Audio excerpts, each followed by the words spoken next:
Kala mo makakatawa? Kala mo ikaw? Pakinggan mo, ha?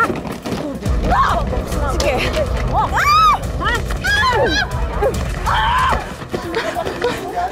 Sabi ka.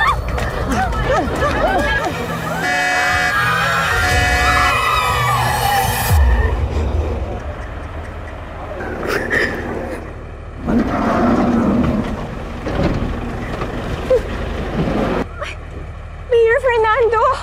Kayo pala! Ay, Hermana Joy, nakita ko yung ginawa mo. kasi naman po, Mayor, tong kapatid ko, basta na lang ako sinugod. Tinanggal niya po ako sa listahan ng mga pwede magbenta dyan. Joy, mali itong ginagawa mo. Kapatid mo pa pala itong inaapi mo. Mawalang galang na ako, Mayor. Away naming magkapatid to.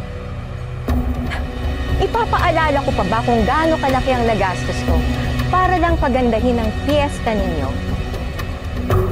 Ako, hermana dito, Mayor. Kaya kung anong gusto ko, yun ang masusunod. Kung ganyan din ang ugali ng Hermana, huwag na lang. Oh? Wala sa puso mo ang pagdiriwan ng kapistahan ng patron natin sa simbahan. Ngayon din, papapalitan kita bilang Hermana. Mayor, hindi po. Pero, Mayor, ang laki na po na nagastos ko, Mayor. Ibabalik ko sa iyo yung pwesto mo para makapagpila ka ulit. Salamat po. Mayor, sorry po, Mayor. Parang awa niyo na po, Mayor. Mayor!